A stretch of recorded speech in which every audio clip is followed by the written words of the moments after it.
साथ एक बड़ा पैनल जुड़ेगा, लेकिन उसमें से दो खास मेहमान हमारे साथ इस वक्त जुड़ चुके हैं और उनसे ही हम बात करने की कोशिश करेंगे। सिर्फ 1 घंटे से कम का वक्त तीसरे चरण की वोटिंग में हमारे साथ वरिष्ठ पत्रकार सतीश के सिंह जी इस वक्त जुड़ गए हैं। स्वागत है आपका। संजीव कौशिक जी भी इस वक्त हमें जुड़े हुए दिखाई पड़ रहे हैं, पॉलिटिकल एनालिस्ट हैं। सबसे पहले सतीश के सिंह जी, आपके पास आते हुए सवाल, बिहार चुनाव में जो हम अनुमानित की बात कर रहे हैं क्योंकि तीसरे चरण का भी पूरा अंदाजा नहीं, 46% वोटिंग 3 बजे तक हुई है। अगर ये 54% या इससे ज्यादा का कुछ समीकरण बनता है ओवरऑल वोटिंग का, क्या इशारा करता है सतीश के सिंह जी? देखिए, बिहार में मैं शुरू से कह रहा हूं कि वहां पर एक लहर चल रही है वांट्स की, जरूरत की, रोजमर्रा की जिंदगी की, जद्दोजहद की। और जो कोरोना, अमेरिका में तो हमने देखा ही, बिहार में भी वोटिंग में कोरोना को हरा दिया बिहार ने। तो वोटिंग परसेंटेज तो मेरे ख्याल से ज्यादा, दोनों जो चरण हुए हैं उससे ज्यादा होगा। अब लहर जो है, लहर अब किस तरफ क्या बैठा है ये तो अभी कहना मुश्किल है, लेकिन मैं वेव ऑफ वांट्स जिसको कह रहा हूं वो निश्चित रूप से बिहार में है। लोग, त्रस्त लोग, मजबूर लोग, और जो एक तरह से हालात खराब हैं, उसके चलते कुछ गुस्से में, कुछ हमदर्दी में, कुछ आक्रोश में वोट देने निकले। सतीश जी, इससे पहले कि रचना मेरी सहयोगी संजीव कौशिक जी, क्योंकि पॉलिटिकल एनालिस्ट है, उनसे सवाल पूछे, मैं आपने जो बात अभी कही वेव ऑफ वांट्स, क्या ये माना जाए कि अगर हम 54% या इससे ज्यादा के मतदान की उम्मीद अभी कर रहे हैं, कोई चेहरा या कोई दल इस बार किसी वेव का हिस्सा बना नहीं है इन चुनाव में? देखिए, एक चेहरा, देखिए, आप तेजस्वी यादव का क्या होता है मैं नहीं जानता, जमीन पर क्या लालू जैसा वो वोट कैचर या वोट मैनेजमेंट, बूथ मैनेजमेंट वाले हैं या नहीं, मैं नहीं जानता। लेकिन एक बात तो पक्का है कि इस बार का एजेंडा अगर बिहार में सेट किया गया है तो उसका जो सेहरा बंधेगा वो तेजस्वी यादव पे बंधेगा।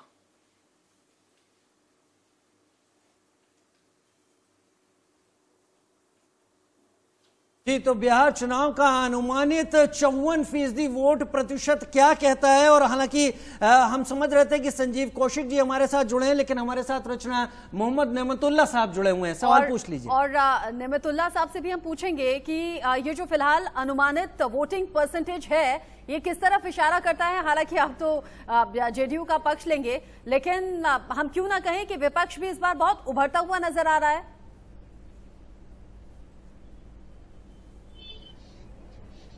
जो है वो बढ़ चढ़कर विकास के प्रति हिस्सा ले रहा है। नीतीश जी जिस तरह से काम किया है तो उससे लोगों में एक आकर्षण बढ़ा है और इसीलिए बढ़ चढ़ के हिस्सा लोग ले रहे हैं। खास तौर से महिलाएं जो है वो निकल के जो आ रही हैं, वो महिलाओं वुमेन एम्पावरमेंट जो दिया है, पंचायत में चुनाव में दिया, जो बच्चियों को एजुकेशन में साइकिल योजना और सारी पोशाक योजना का जो है घर में जो चर्चा चलता है, तो इसी से आगे बढ़ के हिस्सा ले रहे हैं सारे लोग। फिर से पुनः नीतीश कुमार जी के सिंबल पर लेकिन नेमतुल्लाह साहब, बिहार की जनता ये भी पूछ रही है कि 15 साल कम रह गए थे क्या? जो 5 साल और आप मांग रहे हैं, क्या 15 साल कम रह गए थे? जिन वादों को, जिन दावों को आप मैनिफेस्टो के जरिए लोगों के सामने रखते रहे, उसके लिए 5 साल और की जरूरत क्यों रही? में एक आकर्षण बढ़ा है उनके प्रति, इसलिए वो वोट निकल के आ रहा है और देख रहा है कि आने वाले वक्त में अगर नीतीश कुमार पुनः चीफ मिनिस्टर बनते हैं तो वो आगे और विकास की गाड़ी बढ़ेगी। ठीक है, ठीक है, हमारे साथ एक एक करके और भी एक्सपर्ट जुड़ रहे हैं, उनसे भी हम तारुफ करवाएंगे, लेकिन लगातार कुछ सवाल हैं जो बिहार की जनता के मन दिल जहन में रहे राजीव, जब वो वोट करने के लिए पहुंचे, और इन्हीं सवालों में से कुछ चुनिंदा सवाल हमने उठाए हैं। अब दूसरा सवाल कौन सा है जो बिहार की जनता के जहन में सबसे ज्यादा रहा, वो आप जान लीजिए। बिहार चुनाव का जो अनुमानित 54% है वो किस तरफ इशारा कर रहा है, ये हमारा पहला सवाल था। और दूसरा सवाल, इस बार सबसे बड़ा दल कौन उभरता हुआ दिख रहा है। दो खास मेहमान और हमारे साथ जुड़ गए हैं। इकबाल सिंह लालपुरा साहब, प्रवक्ता बीजेपी, हमारे साथ इस वक्त जुड़ गए हैं, स्वागत है आपका। और इससे पहले संजीव कौशिक, जिनका हमने नाम लिया था, संजीव कौशिक भी हमारे साथ जुड़ गए हैं, पॉलिटिकल एनालिस्ट इस वक्त जुड़ गए हैं। इकबाल सिंह लालपुरा साहब, बीजेपी के प्रवक्ता हैं आप, और जाहिर सी बात है कि सवाल के जवाब में आप किन तथ्यों को, किन बातों को रखेंगे वो हम भी समझ सकते हैं, लेकिन फिर भी सवाल हमारा ये है, और आप क्योंकि राजनीति से जुड़े हैं, आपको सबसे बड़ा दल उभरता हुआ इन चुनाव में कौन लग रहा है? क्या वो बीजेपी ही है, या फिर जेडीयू उभरता दिख रहा है, या फिर महागठबंधन से कोई दल? मेजॉरिटी में आएगा, एनडीए की जो है मेजॉरिटी होगी। तो हम कोई अलग नहीं है, एक ही एनडीए के तौर पे इलेक्शन लड़ रहे हैं।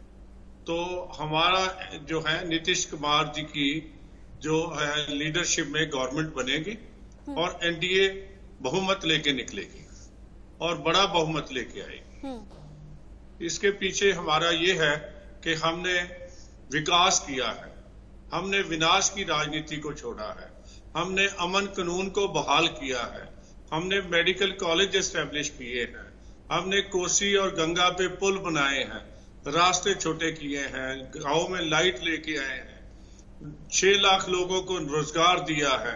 तो हमने कोशिश की है हर काम जो है वो उसको पूरा करने की, विकास की बात करने की। तो हमें जो है ये सरकार जो है इस बार फिर हमारी बनेगी, क्योंकि लोग नहीं चाहते कि फिर वो 15 साल का राज आए जिसमें 7.5 साल लालू जी राज कर रहे थे और 7.5 साल जो है राबड़ी जी ने राज किया।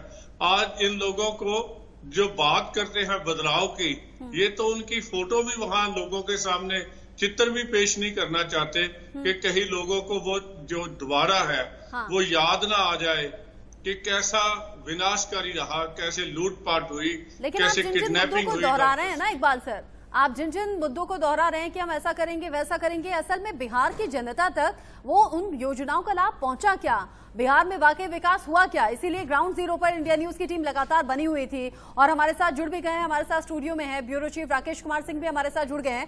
राकेश के पास हम चलेंगे और ये जानेंगे कि बिहार की जनता जब उनसे बातचीत कर रही थी, क्या वाकई ये स्वीकार कर रही थी क्या कि बिहार का विकास हुआ है? लेकिन उससे पहले आरजेडी एमएलए रामदेव यादव हमारे साथ जुड़े हुए हैं। रामदेव जी, आपको क्या लगता है इन चुनावों में जो सबसे बड़ा दल है उभरता हुआ वो कौन सा है? हालांकि आप तेजस्वी की साइड लेंगे। नहीं, मैं तो आपको कहना चाहता हूं, आवाज जो धरती से आ रहा है, मिट्टी से, बिहार की मिट्टी से जो आवाज आ रही है वो महागठबंधन की आ रही है। और बड़े दल के रूप में किसी से भी पूछ लीजिए आप आम जनता से, आरजेडी 128 सीट हम जीतेंगे, 128 सीट सिर्फ आरजेडी जीतेगा और हम 150 से ऊपर सीट महागठबंधन के जीतने जा रहे हैं। ठीक है, जमीनी हकीकत जानना जरूरी है। राकेश, अपनी अपनी पार्टियां अपने अपने बड़े बड़े दावे और वादे करके आम लोगों के बीच पहुंची, लेकिन बिहार की जनता के दिल में धड़क कौन रहा है आखिरकार?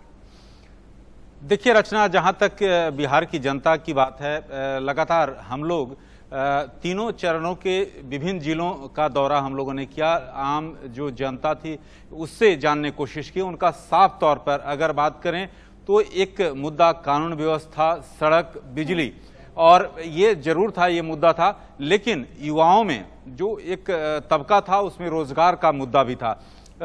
अब इसी को अगर बात करें आरजेडी की ओर से, तो आरजेडी और महागठबंधन के मुख्यमंत्री के जो उम्मीदवार हैं तेजस्वी यादव, उनकी तरफ से एक नैरेटिव सेट किया जा रहा था। अगर आप उनसे कोई भी प्रश्न कीजिए तो वो रोजगार को लेकर तीखा सवाल उसका जवाब देते थे। रोजगार नहीं है बिहार में, लोग बेरोजगार हैं, युवा जो हैं, युवाओं के हाथ में नौकरी नहीं है। तो एक नैरेटिव सेट करने की उनकी ओर से लगातार कोशिश की गई थी। लेकिन ये जरूर है पहला फेज की बात अगर रचना करें तो पहले चरण में जो विकास बनाम जो मुद्दा था रोजगार, वो एक अहम मुद्दा था। लेकिन दूसरे और तीसरे चरण में जो एनडीए है वो अपनी नैरेटिव सेट करने में एक आगे दिख रही थी, आगे दिख रहा था। चलिए मैं आपके पास आऊंगा। ये 5 बजे तक का बिहार विधानसभा चुनाव का जो तीसरा चरण है, 47.71% मतदान हो चुका है। अब तक हम 3 बजे तक का बता रहे थे, 5 बजे तक में 47.71% मतदान हो चुका है। यानी अब उम्मीद कर सकते हैं कि अगले 1 घंटे में यह मतदान का प्रतिशत 4 से 5% जा सकता है। अगर लास्ट मोमेंट वोटर जो अंदर पहुंच जाते हैं, वो वोट कास्ट करने पहुंचते हैं, तो वो मतदान के प्रतिशत में कितना जंप आ सकता है। तब हम 54% का जो मान के चल रहे हैं, हाँ। करीब मान के चलिए कि 54%। और जो लोग अभी नहीं निकले हैं घर से, वो घर से निकले। ये अपील भी हमें करनी चाहिए। बिहार के जिन सीटों पर आज मतदान हो रहा है, अगर घर से नहीं निकले हैं तो अपने मत का इस्तेमाल कीजिए। साथ ही राजीव, तीसरा सवाल वही है जो अभी राकेश जिक्र कर रहे थे, विकास बनाम रोजगार, और रोजगार का ही वादा तेजस्वी यादव ने किया। 10 लाख नौकरियों का वादा कितना कारगर रहा है, बड़ा सवाल है। 3 लाख का नहीं, ये तो बड़ा सवाल इसलिए भी है कि पूरा बिहार रोजगार की बात कर रहा है। 10 लाख नौकरियों का जो वायदा किया गया है आरजेडी की तरफ से, कितना कारगर, कितना सही, सटीक रहा है। हमारे साथ पैनल जुड़ा हुआ है। सबसे पहले सतीश जी, आपके पास आते हुए आप लगातार बात कर रहे थे, वेव ऑफ वांट्स की आप बात कर रहे थे। 10 लाख नौकरियों का जो वादा तेजस्वी ने लोगों के बीच में रखा, वो कितना अंदर तक छू गया वोटर्स के दिल को? ये मेरे ख्याल से बहुत ज्यादा छू गया है। देखिए, रोजगार का मतलब होता है रोजगार, धंधा, नौकरी, और इन तीनों चीजों से आमदनी आती है घर में। अब कोरोना काल में जो आमदनी है, शहर से लेके गांव तक, उस पर बहुत ज्यादा प्रभाव पड़ा है राजीव। तो उसमें क्या होता है कि लोगों को लगता है कि घर में कोई पैसा देने की बात कर रहा है, रोजगार लाने की बात कर रहा है, तो ये हर घर में ये घर तो निश्चित रूप से कर गया है। और बिजली सड़क की बात है, इसमें कहीं से दो राय नहीं है कि बिजली सड़क का काम नीतीश जी के शासनकाल में हुआ था, एनडीए के शासनकाल में हुआ था, लेकिन वो पहले हुआ था, अभी नहीं हुआ है। अभी लोगों को, जैसा मैंने कहा कि वेव ऑफ वांट्स जो मैं बार बार कह रहा हूं, उसका मतलब यही है कि हमारी रोजमर्रा की जरूरतें हैं, हमारे आमदनी का सवाल है, हमारे इकोनॉमिक एग्जिस्टेंस का सवाल है। ये सारा जो सवाल है, ये हर व्यक्ति को छूता है राजीव।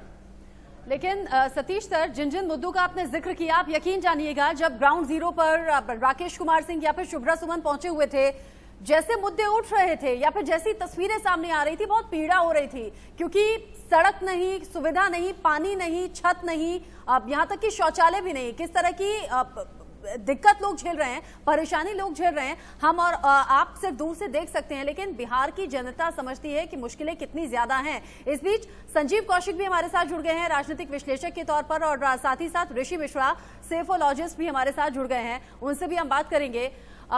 ऋषि, आपको क्या लगता है, इन चुनावों में सबसे ज्यादा हावी क्या लोगों के जहन और दिल में रहा होगा?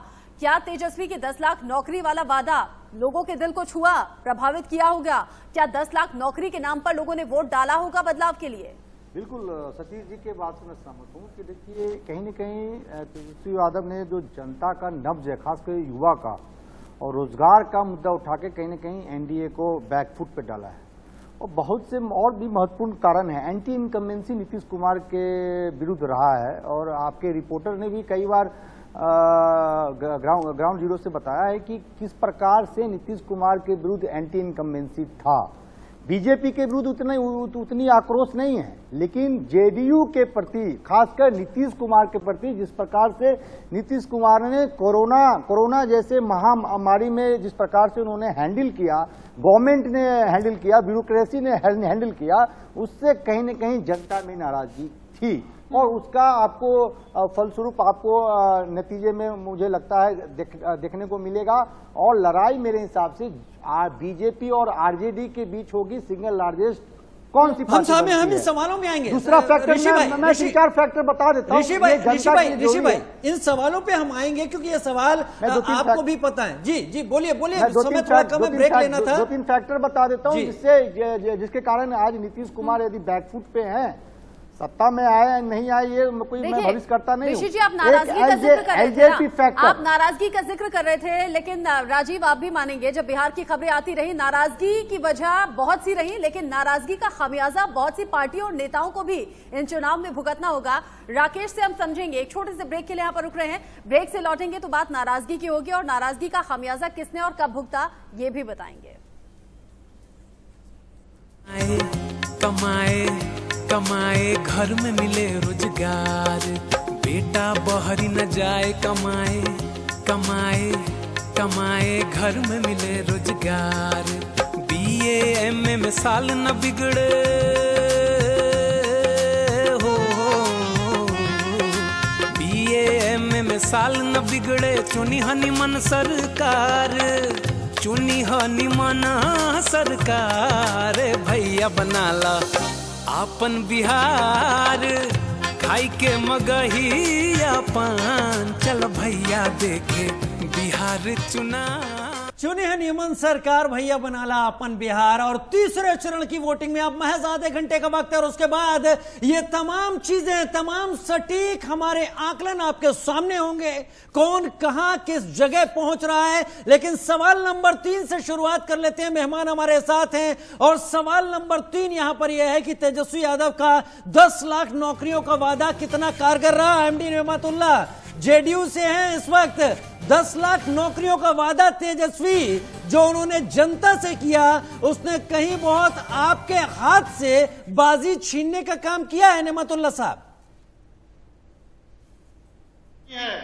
आप देखिए 10 लाख नौकरी कैसे देंगे, इसका पूरा प्रक्रिया नहीं बताया उन्हें। 10 लाख पहले कैबिनेट में दिया है, कहां से नौकरी ले आएंगे, सैंक्शन कहां से होगा, इसमें बहुत सा होता है, कहां कहां नौकरी है, सरकारी नौकरी देने की बात कही है, कैसे देंगे इसका कोई खुलासा नहीं किया है। 10 लाख लोग समझ रहा है इस बात को कि ये सिर्फ लुभावना।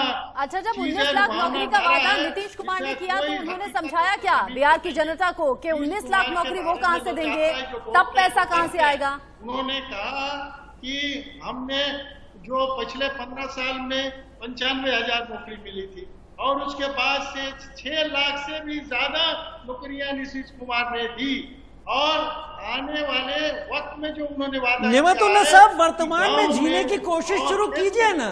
कब तक वो 15 साल चलता रहेगा?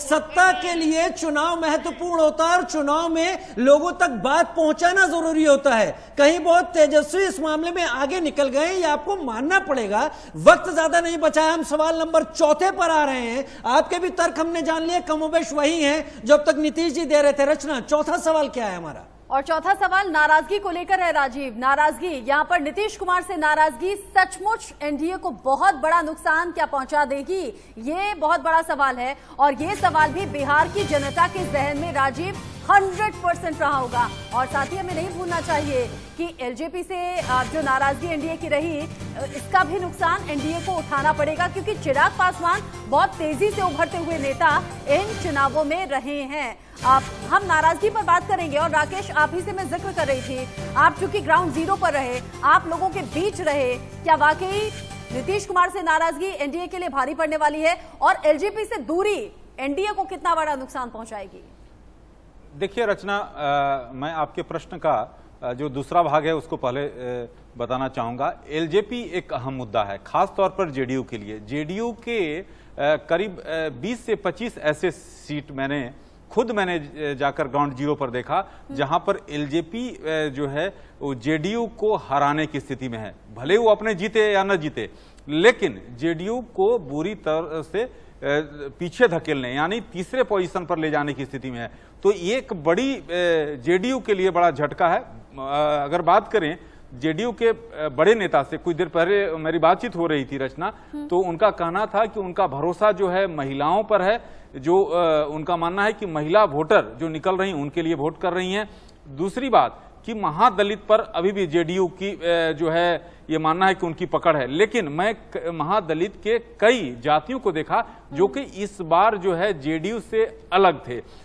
तीसरी बात कि जो आपने कहा कि नीतीश कुमार के खिलाफ जो गुस्सा है, नीतीश तीन जो महत्वपूर्ण बिंदु हैं जिस पर नीतीश के खिलाफ जो ग्राउंड जीरो पर स्थिति उनके प्रतिकूल दिख रही थी। पहला कि जो बेरोजगारी, जो युवा वर्ग है वो इस बार नीतीश कुमार से दूर होता दिखा।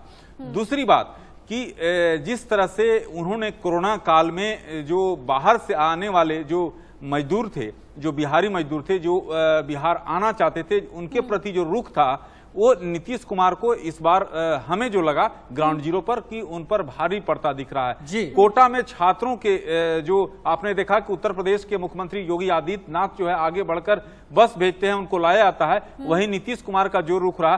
तो ऐसी स्थिति में अब ये जरूर है एक मुद्दा राजीव कि दूसरे और तीसरे चरण में एक लोगों को लगने लगा कि कहीं ना कहीं जो लॉ एंड ऑर्डर, क्योंकि राजद के काल का लॉ एंड ऑर्डर की स्थिति है वो बीजेपी खासतौर पर जो नैरेटिव सेट करने की कोशिश हुई और खास तौर पर दूसरे चरण में इसका असर जरूर कई क्षेत्रों में दिखा। लेकिन क्या ऐसी स्थिति, क्योंकि जेडीयू के लिए ऐसी स्थिति नहीं बन पाई है कि जेडीयू कोई मेजर चमत्कार कर सके। ऐसा लगता है राजीव की यही नाराजगी भारी पड़ने वाली है एनडीए के लिए और जेडीयू के लिए, क्योंकि युवा हैं, तेजस्वी भी और चिराग भी, और युवाओं को आकर्षित करने में ज्यादा कामयाब रहे हैं। इसी नाराजगी की बात कर लेते हैं, क्योंकि राकेश जब बात कर रहे थे, राकेश ने 3-4 मुद्दों को रखा और 3-4 मुद्दे ऐसा लगा है लोगों से बात करने के बाद कि वर्तमान सरकार के खिलाफ जाते दिखे हैं।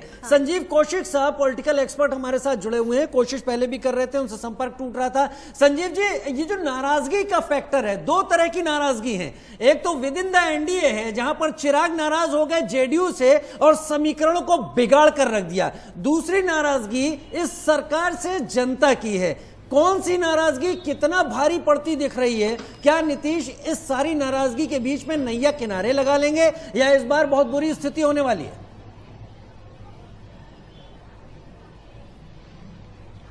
राजीव जी, ये कहने में कोई गुरेज नहीं है कि पिछले 15 वर्षों में भारतीय जनता पार्टी और जदयू की सरकार, कमोबेश 1-1.5 साल उसमें नहीं रही भारतीय जनता पार्टी, लेकिन इन सरकारों ने काम किया है।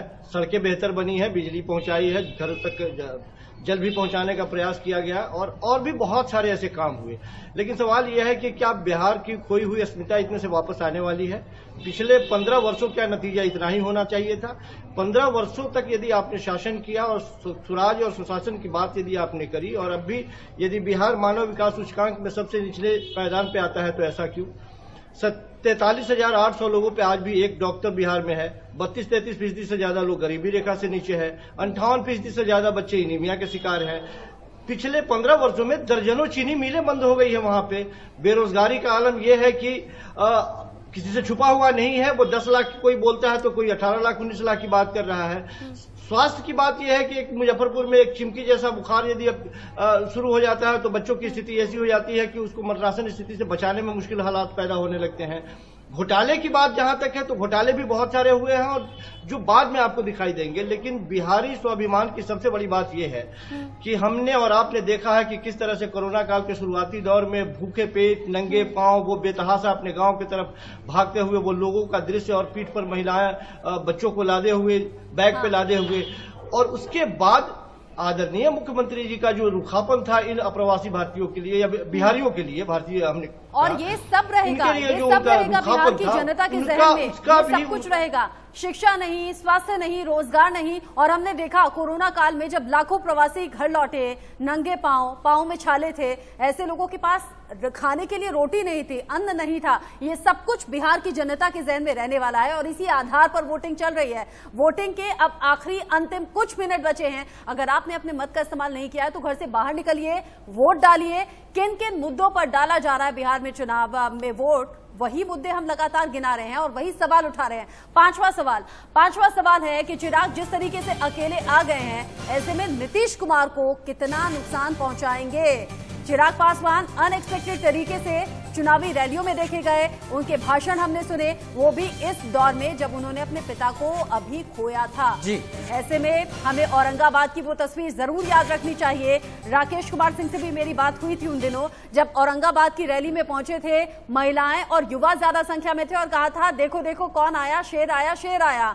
रामदेव यादव जी से मेरा सवाल होगा, तेजस्वी के गुणगान तो बहुत कर लिए, लेकिन आप चिराग पासवान को किस तरीके से देखेंगे? इन चुनावों में एक नई इमेज बनकर उभरी है। देखिए, चिराग पासवान जी युवा हैं और तेजस्वी प्रसाद यादव जी ने युवाओं को रोजगार देने का जो मुद्दा उठाया, ये स्थानीय मुद्दा, उसके समर्थक रहे आपके चिराग पासवान जी। चिराग पासवान जी भी चाहते हैं बिहार का उदय हो, रोजगार मिले, रोजगार पैदा हो। आज जमीनी हकीकत अरे आप क्या बात कर रहे हैं? चिराग पासवान तो यही कह रहे थे कि फैक्ट्री नहीं है, कारखाने नहीं है, शिक्षा की व्यवस्था नहीं है, क्यों हमारे युवा बाहर पढ़ने जाएं, क्यों हमारे युवा बाहर नौकरी के लिए जाएं, इन सब चीजों की व्यवस्था होगी। चिराग पासवान तो बार बार कह रहे हैं। ठीक बोल रहे हैं, वो जमीनी बात बोल रहे हैं और वही बात तेजस्वी प्रसाद यादव जी भी बोल रहे हैं। और सबसे बड़ा हमारे तेजस्वी प्रसाद यादव जी ने कहा है कमाई जब तक नहीं होगा मेरा एक सवाल तब इनसे तक है। यहाँ के लोग बेरोजगार रहेंगे और रोजगार का सवाल उठाया है। आज चले जाइए ब्लॉक में अमीन नहीं है, शिक्षक नहीं है उच्च विद्यालय में, प्रोफेसर नहीं है कॉलेज में, कहीं भी कुछ नहीं है, डॉक्टर नहीं है। तो हमारे नेता ने जो सवाल उठाया है उसको जनता ने अपने हथेली पर लिया बात है। तो कम से कम लॉजिकल करिए सर, बात तो कम से कम लॉजिकल कीजिए ना रामदेव जी। एक अगर सवाल चिराग मेरा पासवान इनसे- कह रहे हैं तो वो झूठ कह रहे हैं, तेजस्वी जो अपने वादे और दावे लेकर जा रहे हैं वो सब सच है, ऐसा नहीं होता ना। राजीव जी, मेरा जी। एक सवाल है इनसे, राजद के नेता से, कि एक तरफ आपके नेता A to Z की बात करते हैं, पहले MY की बात करते थे, अब A to Z की बात करते हैं। 15 साल का कार्यकाल बिहार की जनता ने देखा है, उसमें चंपा विश्वास से लेके शिल्पी गौतम कांड से लेके जातीय संघर्ष से लेके कई ऐसे कांड देखे हैं जिससे जनता का आपके प्रति जो है आज भी निष्ठा जो बननी चाहिए नहीं बन पा रही। तो आप यदि राजद सरकार में आती है, तेजस्वी यादव CM बनते हैं जी, तो आप कैसे A to Z, मतलब A to Z का कहने का मतलब रामदेव जी, हर ऋषि जी समाज के लोगों को जी, कैसे कॉन्फिडेंस ऋषि जी का सवाल है, आप A to Z की बातें कैसे कर रहे हैं? फिर कैसे कॉन्फिडेंस में लेंगे? A to Z की बात तो कर रहे हैं, लेकिन एक खास जाति का प्रभुत्व बढ़ जाता है जब राजद की सरकार आती है। नहीं, जवाब आपने सवाल किया है, जवाब तो ले लीजिए। जी जी जी जी, जी मैं ये कह रहा हूँ कि पिछले 15 साल और बाद में नीतीश कुमार का 15 साल, ये सब घिसी पिटी बातें। चंपा विश्वास कांड हुआ था कि नहीं? एक IAS की पत्नी के साथ 3 साल आपके राजद के विधायक हेमलता यादव के पुत्र ने बलात्कार किया था कि नहीं किया था? मैंने कोई गलत बताया? शिल्पी गौतम कांड में साधु यादव का नाम आया था कि नहीं आया था? क्या कारण था कि शिल्पी का दाह संस्कार अहले सुबह में कर दिया गया था? आप एक पत्रकार सवाल कर रहा है तो आप घुमा फिरा रहे हैं।